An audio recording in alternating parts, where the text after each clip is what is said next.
Hello, everybody, and welcome to another episode of Who Knew in the Moment, the podcast.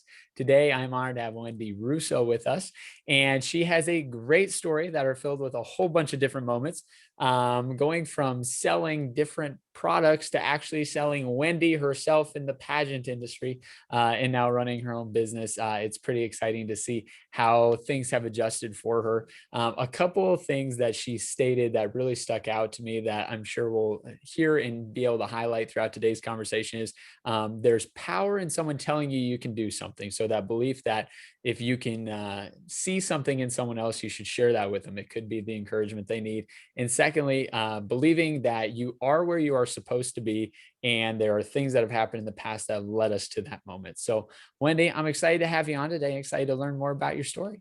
Yeah, thank you so much. I'm honored to be a part of your show, and I love what you're doing because right now people really need to be able to be living in the moment for the long game, Mm. because it's not always the short game and what's happening today, but it's having faith in the longer game and the picture that we can't see.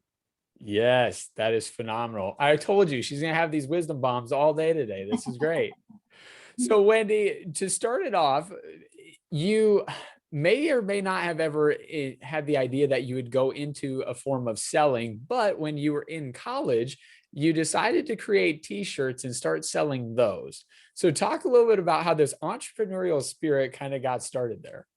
Yeah, that's very true. I think that I had an idea of making a t-shirt because I saw they were selling a lot of t-shirts around campus. And of course, I needed money. So money, idea usually equals action. So I decided to make a t-shirt that said UVM, the ultimate party experience, which is kind of simulating the BMW logo.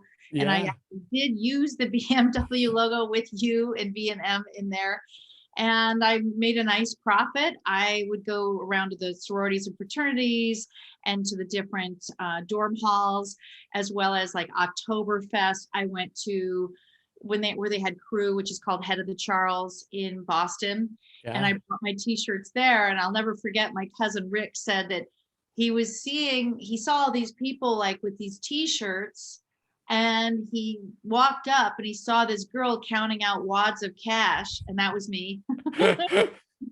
I was like with my big wad of money, and I was like, yeah. So I had a great time with that, and he got a kick out of the fact that was me selling it. But I love the instant gratification of pitching something, giving people something that they want, and of course the immediate cash. That's always good. Absolutely. Now, was that your first experience in the entrepreneurial selling realm, or has you had anything, as a child, as a kiddo that would have stemmed that, or any parents that would have maybe led you to that?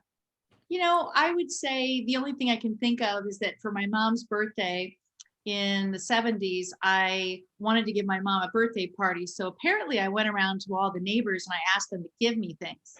So I asked them for a brownie mix or a cake mix. I asked someone else for frosting. Apparently people gave me Jello, and I made all of this stuff. And then I also asked for rubber bands. So I saw that my mom collected rubber bands, and she had them in a coffee cup, a coffee like container. Yeah. So I was asking all the neighbors for rubber bands. I'm sure they were wondering, what on earth is she doing? So as a kid, I thought, well, my mom values those. She keeps collecting them, so I need to get more. So it's a form of sales to go door to door and ask people for things that you don't even know them. Absolutely. Well, so for me growing up, and once again, it's one of those things that when you're, 10 years old, you don't know what you're doing, but I had a paper route, right? And it made me, back in the day, there was no automatic pay. I had to go collect the check or collect the cash, right? And then send that into the company. And to your point, yeah, I wasn't necessarily selling anything, right? I was just doing the collection and the delivery of it. But there was something to be said about the fear of like, oh man, what if they don't or what if they don't answer the door, right? What if they tell me to go away and come back a different month? You had to be able to kind of overcome that and learn how to do the social interaction. So I think there is value in that. That is true because it's door to door sales. Yeah. You're selling yourself to get something, and I was getting it for free. So That's perfect. yeah. Oh, that's good. Now, there's an important trip to Italy that happens in your life. That's true. I ended up after a relationship had ended, and I felt like, I'm tired of waiting to find the right relationship to go and enjoy visiting other countries. I always wanted to go to Italy. I remember that I had been dating a guy who said he was going to Italy, and I never heard from him when he was in Italy. So I was a little questioning about why hadn't he called once. Well, I Yeah. found out later it's because he brought someone else to Italy. Oh, So I decided that I was going to go to Italy alone. So I did that. And my first night there, I met an American couple who was trying to identify, was I East Coast? Was I West Coast? What was I? Where was I from? And so I let her know that I had lived in both places. And she said, you have to do a tour on the Amalfi Coast. And you have to call this driver because you don't want to drive yourself. It's very dangerous. And you don't want to do a tour bus. That's horrible. So she said, you need a private tour. I said, okay. I took the number. The next morning I called, and I didn't like my hotel room because it was overlooking the garbage in the, kind of the alleyway. yeah. So I was going to move hotels, and I called the service and they said, well, this guy's not available, so we'll send someone else. So I'm waiting outside the hotel, and a car and driver drove up, and I thought, he's cute. And he walked right past me. I'm the only person standing outside of the hotel. He ignored me and walked right in, and then came out and said, are you waiting for a car service? I'm like, yes, I'm right here alone. So we took a tour. He drove me all around. And at some point, I ended up asking him if he would like to join me for a coffee. He said he had to stay with the car. I was like, fine. I went shopping, came back with bags. Later on, I asked again, would you like to come and join me for coffee? He said, no, he had to stay with the car and not get a ticket. So then I guess I started walking into Amalfi, the square. There's a square there. Yeah. And I hear, Wendy, I can have coffee with you. So he came and had coffee with me. Luckily, he didn't get a ticket. But after that lunch or coffee, then he invited me to dinner that night, and we drove on his motorcycle. And I invited him to the Amalfi Coast, or to take a trip to Capri. We Yeah. were there for a couple days, and then after that, he came to visit me in the United States twice, and then the second time he never left. And then That's we so ended up cool. getting married. So it was a very interesting turn of events, the whole thing. One thing leads to another. You never know where it leads. Yeah. I know that one time I had my chart done, and the lady told me I was going to marry a foreigner. And I was like, really? Like, I just, Before your trip to Italy. yes, Okay. like a year before then. Yeah. And I just thought, I don't see that. Okay, whatever. I don't picture that, but maybe. And it's just very, yeah, very strange. That's wild. Yeah. Well, what a moment, right? You go to Italy to just enjoy it, and you find the love of your life. Yeah, never. And then he was my driver. And the funny thing is, I think I was going to Italy thinking I'm going to meet some fabulously wealthy guy who is at one of these amazing hotels that I'm going to be staying at. And instead, I married my driver. And to me, it's the universe saying, God's going to give you what you need, not necessarily what you want. And Mm. so sometimes, I always tell people who are single that you need to drop the list. If you have a list that you're checking off, and you Yep. think this person has to be this and this and this and this and this, I mean, that's a nice recipe for disaster, in my opinion, Yeah. because you might get what you think you want, but it won't make you happy. But one thing he kept telling me is, he says, all you need is love. And I was like, yes, I do.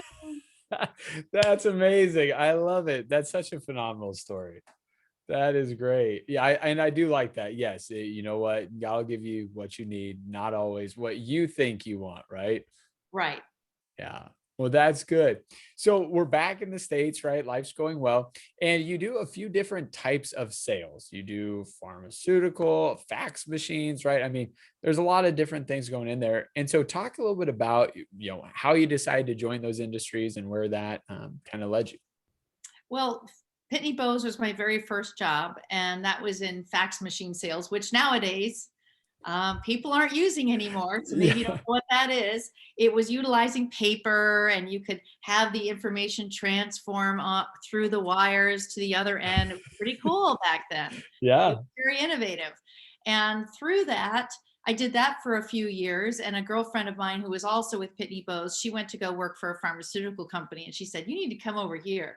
We're making more money, and you get a company car, and you get to, visit the doctors, and it's more fun and more energizing." So I looked into it, and I did that on the Upper East Side of Manhattan for many years. So I then would arrange for lunches, and there'd be speaker series. After a while, I'd say I was feeling restless, because it did turn out that you felt as though the doctors didn't have time for you, Mm, and they were much more knowledgeable than any of us would ever be. And especially, I'm dealing with the ivory tower doctors who would write articles for JAMA got and the it. journals. So it's not like I was in another area of the country where maybe they didn't have access to as many drugs being dropped off for sampling. So after a while, I felt like a glorified, maybe airline stewardess, Yeah. where I was getting a signature, dropping off lunch, Yep. trying to drop samples off. So I got a little restless from there, and I moved into the acting realm, which is really where I wanted to be. And I had a desire to do that. Of course, my first job was acting in an infomercial. It wasn't an infomercial, an industrial, and I was a pharmaceutical sales rep. So I wasn't really acting that much. Yeah. I was kind of already a Right. pharmaceutical sales rep. Yeah. So that was very interesting. And having that television background then helped me years later, like even just pursuing that, getting the camera experience, learning improvisation, studying at the Groundlings in Los Angeles, taking courses in improvising with other very well-known studios. It gave me the impetus and the experience to be able to take on my next big job, which was going to be with the television home shopping industry. Yeah. And how that happened is also another interesting story, where I got a call on my way to get married.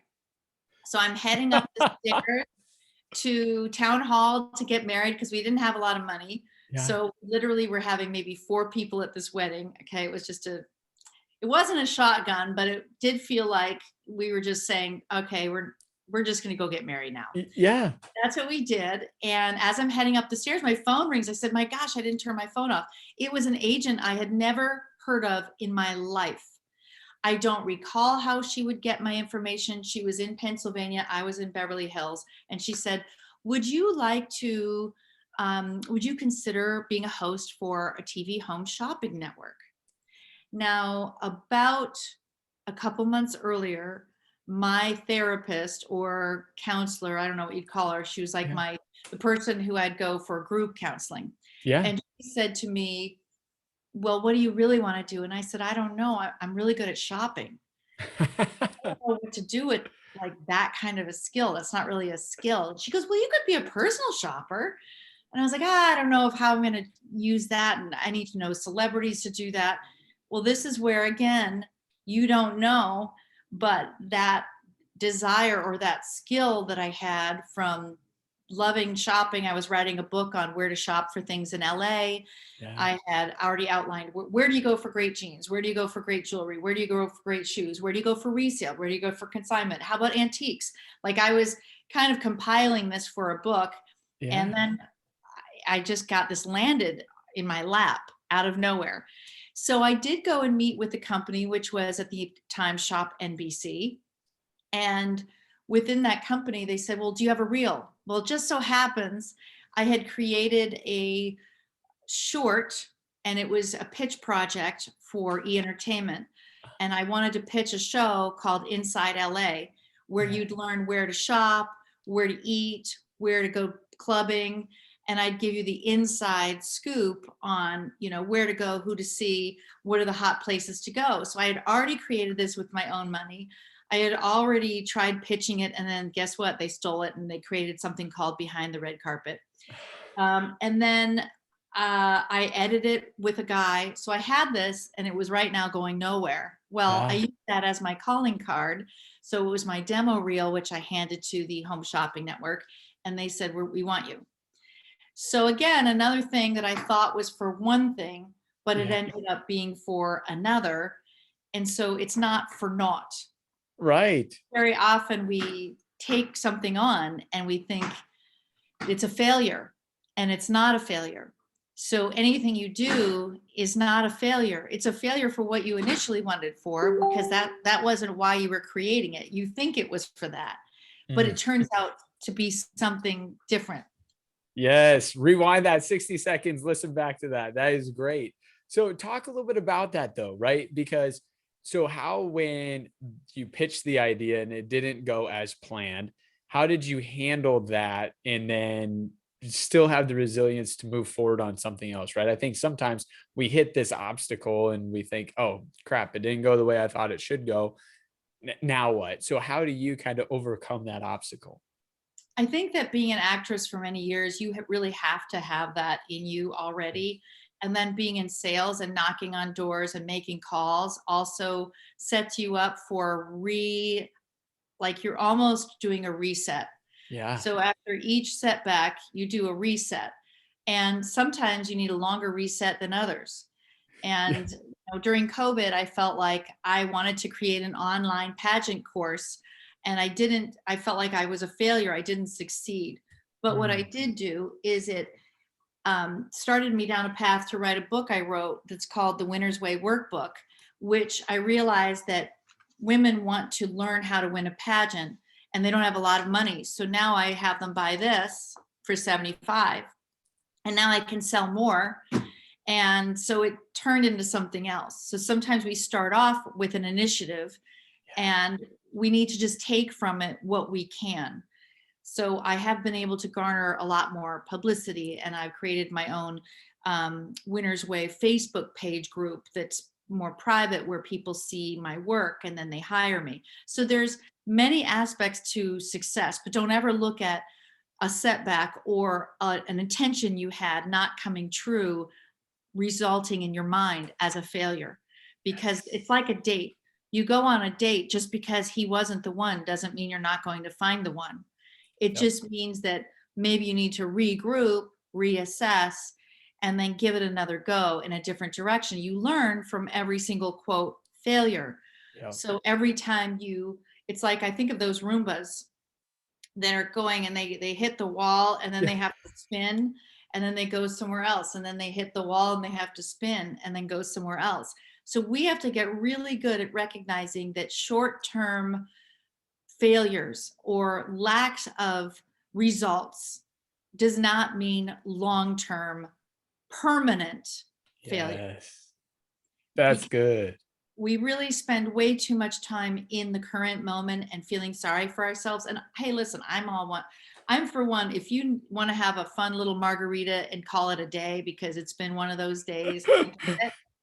But then at some point, you need to pick yourself back up and you Mhm. need to go at it with a new attitude. And I think a good night's sleep is also really helpful if you're getting in a bad headspace, to get yourself back. And a beautiful sunny day has never hurt either. But get Yes. outside, get some fresh air, go to the gym. If you have a stagnant moment in your career or in your life and you're at a crossroads, I really recommend you exercising and getting outside, and just let it sit on the burner for a little bit, because you're letting it set, you're letting it rest, you're letting things marinate through you. You're also allowing the universe to move, and you Yeah. have to walk out in faith sometimes and not know where you're going. That's amazing. Yes, all true, and I love that.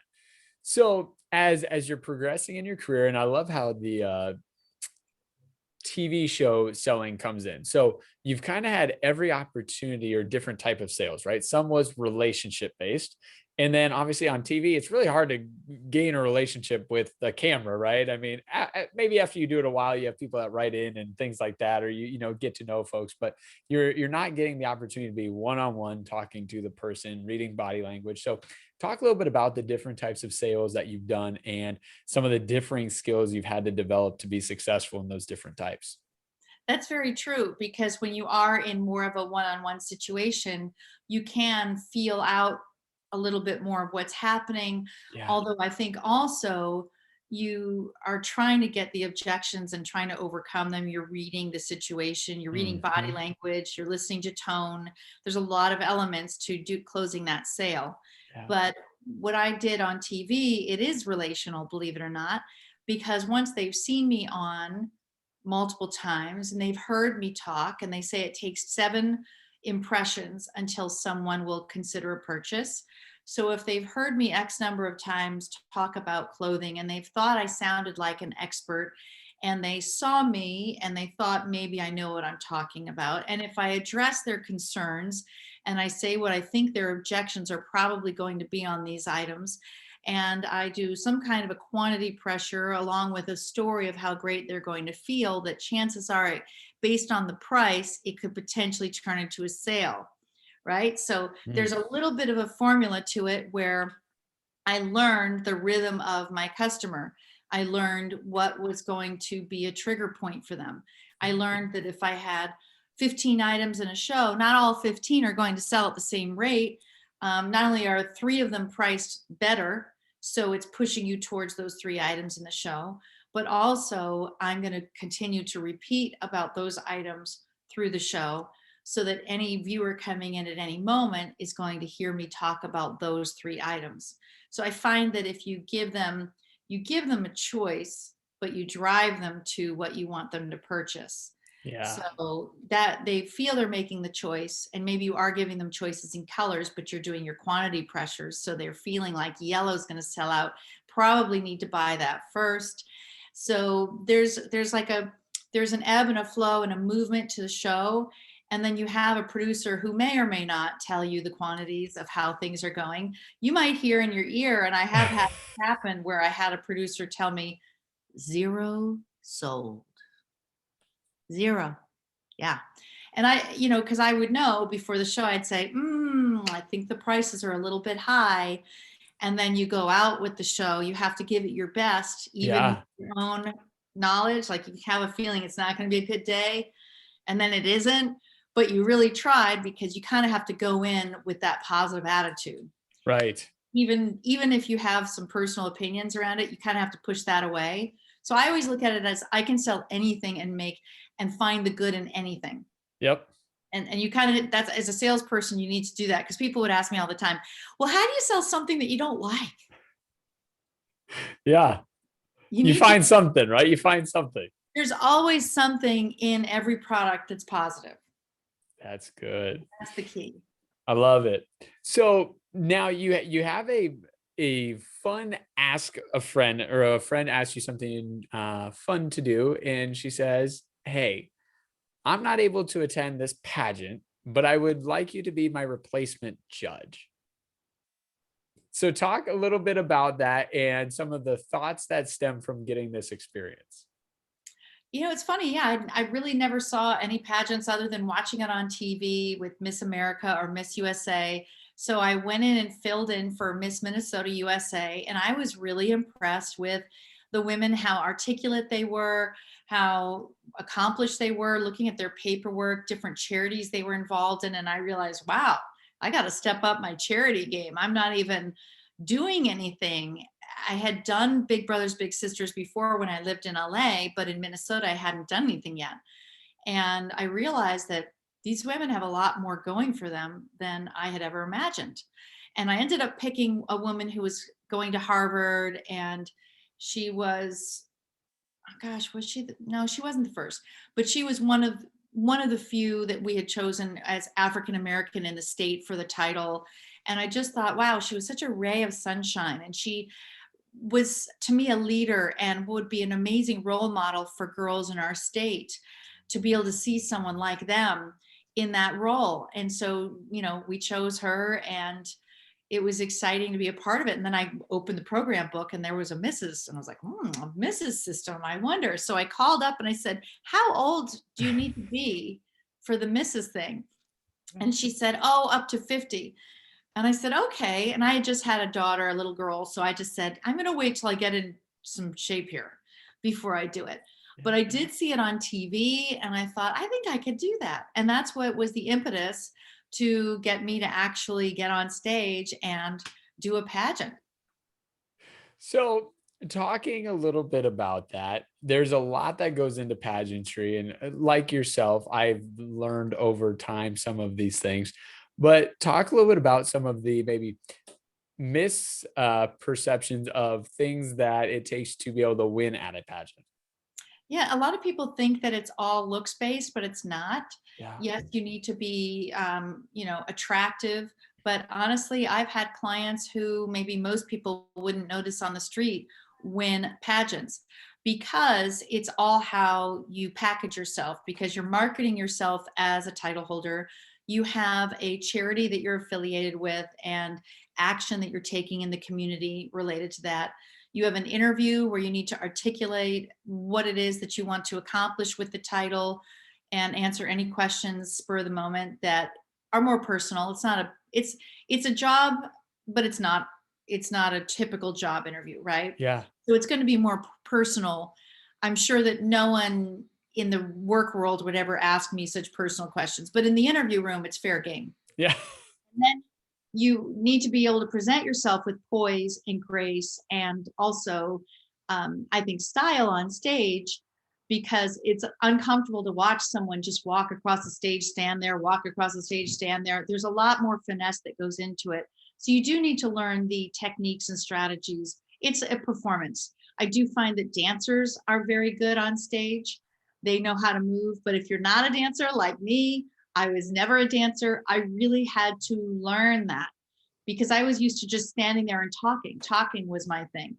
So the movement and looking smooth and relaxed and graceful, and also communicating leadership. Yeah. Because when you're participating in a pageant, this is again not necessarily, even USA, which is around the corner, and Miss Universe is coming up this weekend. It's not going to be just purely beauty based. You've already got what, how many countries representing? Are Yes. you, I mean, really, there's so many beautiful women, like good luck just picking based on that. They're Right. all in amazing shape. They're all tall. They're all this, they're all that. So you have to look for other things. And especially with a female judging panel, women want to know what you have gone through, what your what your foibles, troubles, challenges in your life have informed who you are today. Women are a little deeper, where they're tougher judges, Yeah. and they want to know that you are worthy of the title. They want to know that you're championing a cause that matters and that you are going to be an empowerment to women.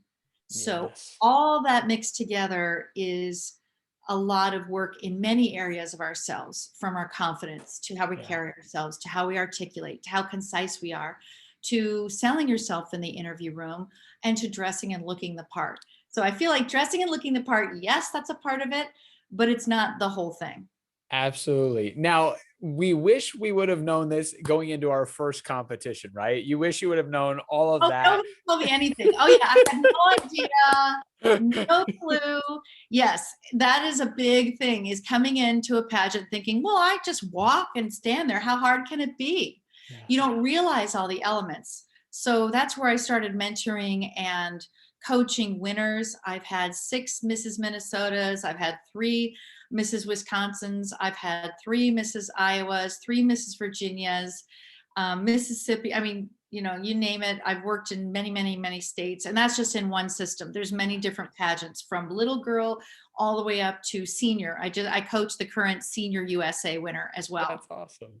So I enjoy it because my challenge is to help women identify their strengths, to build upon their strengths and use those, but also to recognize and identify their weaknesses and Yeah. strengthen those. I help them communicate in their paperwork, because if you think about it, in a job interview, they're first going to glance through your paperwork. They're going to see what your background is and how you present yourself. You're Yeah. selling yourself on the paper. Then you're selling yourself in the room, on the interview room. Then you're selling yourself on the stage with your body language, and then your final question. So every element is selling, and I teach women how to package and sell themselves. Yes. So that's amazing. And the thing I like about it is so many of the things that you teach in a pageant format is transferable through all phases of life, right? So for you, when you recognize through, getting to meet a client, hey, here's maybe their area that they're not confident in themselves, or they're just not feeling strong in this area. How do you start by acknowledging that with the individual and then working to gain the confidence or grow the confidence there? Very, very easily. I do first an analysis. So I have a one-on-one with them Okay. and I go through either everything they've done previously in their last pageant, whether it's their video, their paperwork. I ask them about their platform. I see their styling and how they carry themselves. So I really analyze all areas and then I give them a plan of action. Hmm. And I can determine already, okay, she tends to go really long in her answers. She doesn't know what platform she wants. Okay, we've got to hone in on that. Maybe it's image. So maybe for her, she's a great speaker, but I need to work on her image.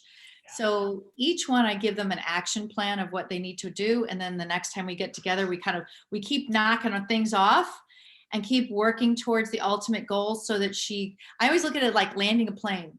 I Yeah. wanted her to just land on just before the pageant, just be landing with confidence, Yep. with feeling good because it's a mental race. This is not a competition against other women. This is a mental battle within yourself. And you know what? Life is a mental battle. Working at a job in a challenging environment is a mental battle. And getting up each day and fighting through depression or anxiety or uncertainty or fears, that is a battle that you need to get through, right? Yeah. So I teach them to be able to handle any of those experiences by solidifying their foundation, because you need a very strong foundation in who you are before you can really build that resilience. So I give Yes. that kind of strength, and at the end of the coaching, as I'm honing in the last couple weeks, it's all about reinforcing the confidence, how far they've come, how they're going to do great, like really reinforcing the positives. In the beginning, it's going to feel more critical because I'm going to be telling her, here are the areas we need to work on, here's what you need to do. So if the woman is strong enough, and not everybody is, Yep. if the woman is strong enough to handle what's on the plate of what needs to be accomplished, she can win her pageant. Because I can usually tell just mentally if someone is strong enough to win. Yeah. That's fascinating. What are some of the things that stick out to you that do tell you, hey, this person has the grit or the mental toughness, or man, this would be a tough, area for them to win it. Determination. Yeah. I think determination is absolutely crucial. I can recall I did one pageant. It was called Royalty International, and I won the Mrs. title, and she was a miss, and she did not win. And I watched her, and it was hard to watch because her posture was so slumped over, Mm. and just she didn't carry herself well the whole time. Her wardrobe was not quite there. And she has expraxia, which is a form of autism that is a speech disorder. And I said to her, if you really want to win, I'd like to help you to win. I think you Yeah. can win. And she took that little bit of encouragement, and she contacted me, and she worked harder than I think any client I've ever had has worked, where we worked on honing her message of how she was helping high schoolers who have been bullied to get phone numbers in all of the bathrooms for potential suicide, because Yeah. she was in the bathroom in high school, wanted to kill herself, saw this 800 number for suicide prevention, and they talked her out of that. Wow. And she wanted to do that for others. And she has been a big advocate and proponent for people who have disabilities. And because when you have a speech disorder and it sounds similar to like an Elmer Fudd, if you're familiar with that Hmm. character, Yeah. you can imagine how mercilessly bullied you would get. Yep. And her body language reflected wanting to hide, wanting to disappear, wanting to, when you go to school and you just hope no one notices you. Yeah. So it's that body language, that's what she was projecting.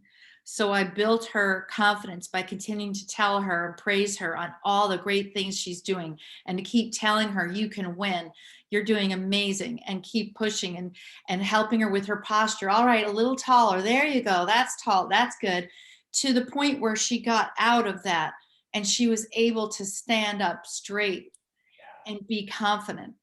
And then with her stage work, to work on it, she literally would be working on it for hours by Yeah. herself and with her mom there.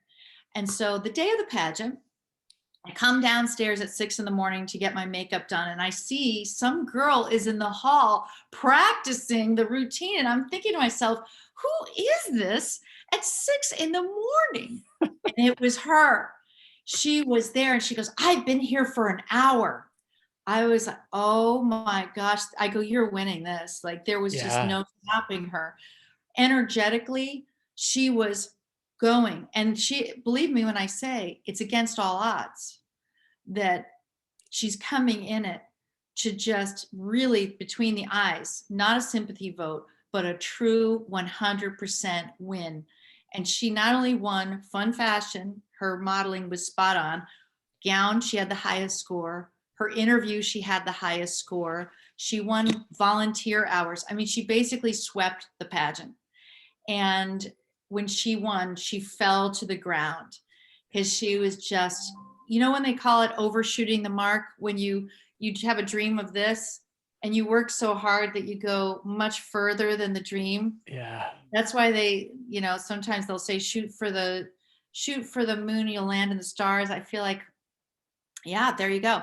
So work hard and keep that positive attitude and determination. Determination beats out on talent. Determination beats out on beauty. Determination beats out on a lot of things. So if you can work through those doubts that you might have, if you find a mentor who can cheer you on and believe in you and tell you when you're down, when you're feeling like you can't do this, sometimes you need to get somebody to tell you, yes, you can. Absolutely. Well, and like I had referenced in the beginning, I knew that was something that was super important to you, is having that person in your corner, right? That can see something in you that maybe you don't see in yourself yet, and the power that's in that. So I love that you shared that story, because that's a prime example of exactly that, right? Yeah, it is. And we all need that. Yeah. Everyone needs that. You know, I have coaches that hire me to coach them, and I've hired coaches. So we all need that. And we all need to find people who can be our advocates, who can be our proponents, and be that for someone else. Because I do feel that karmically it all comes around. And if you're giving that to someone else, you will receive. Absolutely. So as you progressed in your own pageantry, right? You've won multiple different crowns. So talk a little bit about your development inside of the pageant world, but also the confidence that that's instilled in you. I think what I learned, well, the stage work is something I really had to learn because that was just a foreign object to me. But what I really learned was how to be creative within this realm to make an impact. I really love creating different concepts. Like, for example, in December, I do a 25 days of kindness. So, December 1 through 25, I felt that there was a need to, instead of just talking about, you know, what we want for Christmas, but really to live the Christmas spirit and to live like Christ, where you're helping others. So every day I would do something for someone else, something kind. It could be small. Sometimes we think we have to do such very big things to make an impact. And yet, Yes. if you are just there for someone or you listen to someone, like I deliver meals for Meals on Wheels, and was talking to one of the seniors, and she invited me in during COVID. And I was like, wow, she's really lonely, Yeah. like to want me in there. But it's like those little moments of taking time to have a conversation with someone. And so it's important to really recognize the importance in the spirit of giving, and not just monetary things, but Mhm. to give of ourselves and our time, and to take that little extra step to show someone that they matter.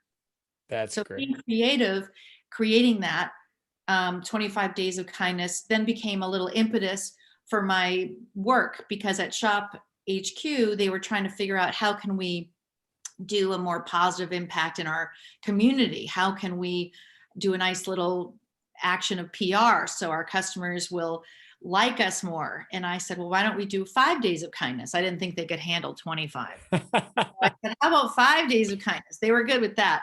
So we did 5 different projects at the holidays that included our customers, our employees, so that everyone was working together as a team. I felt like our company needed teamwork. There was a lot of difficulties and challenges with management changes. So that was something that came out of it. Yeah. And I like to think that pageants have helped form me a little bit more of a, being a real public figure. Like being a public figure on TV, that's one thing, but being a public figure and being the hands and feet in the community and really being in front of people and taking time to visit veterans, to call bingo at the senior home, to deliver a meal to somebody personally, to mentor a child one-on-one once a week, or to help grant a wish of a family that's waiting for one through Make-A-Wish. All of those things I've done with pageants. And those are things that are very special and they're really great memories for me. So as much as I enjoy winning, and that's super fun because I love being competitive and I love strategy, I think it's been a self-development tool to really help humble me to what I have to offer others and to have gratitude for what I have in my life. That's awesome. I love it. So now in your coaching, so after you get done, well, not get done, but after you win your event, you realize the power of coaching, right? Because the first time you didn't have it and you didn't finish in the top 5. Second time you did have it and you won, and you said, well, gosh, there's obviously power in doing something multiple times, but there's also power in getting some advice. So you said, well, I want to enter into that realm and provide that same type of help for others. And I know you listed off earlier, you've helped 6 girls win in Minnesota, 3 in Wisconsin, 3 in Iowa, right? And so you're building a resume. What does that look like for you in regards to how many folks you're working with, or how you go about your process of bringing on individual candidates? Well, I don't really turn anybody away. Mhm. So anyone that contacts me, I will oftentimes get people coming to me that other coaches have not wanted to coach because, sometimes they don't want to deal with taking someone from 0 to 60. Yeah. That work, or someone who maybe to them maybe doesn't have a chance at winning. I feel that everyone has a chance at winning. And of course, there's certain systems that are better than others for each individual. Yep. But I give 100% because I feel as though she needs to come in and just be her strongest. So, how it looks for me is I do try to steer clients in the right system, the one that's right for them. But if they come to me, they've already entered the pageant, there's not much I can do. So I just help them for that one, Yes. give them those life skills. And I'd say after I did my first pageant and I didn't win, and then the second pageant, getting coaching and winning, I did realize there were so many things I didn't know. And so later, as I did more pageants, I started realizing I want to help other women who think they're not pretty enough to win, Mm, or they think they're too old to win. Because my first title I won at 41. So I thought that women needed to know this is not about age. yeah. This is not about anything other than be your best self and deliver a fantastic performance and be clear on what you want to accomplish with this. So once I figured out the formula, I really was able to do that in all age divisions and across many systems, even if I didn't know the system. Mm. I've had Mrs. Corporate Americas, I've had national American Miss national winners, I've had national modeling winners, and had never coached that before. So I'm always researching each system, and I'm always researching what winners do. I love it. So I watch what winners do. What do they wear? How do they carry themselves? How are they marketing? What is their platform? I literally look at everything, and I'm always on social media watching because that's how I learn.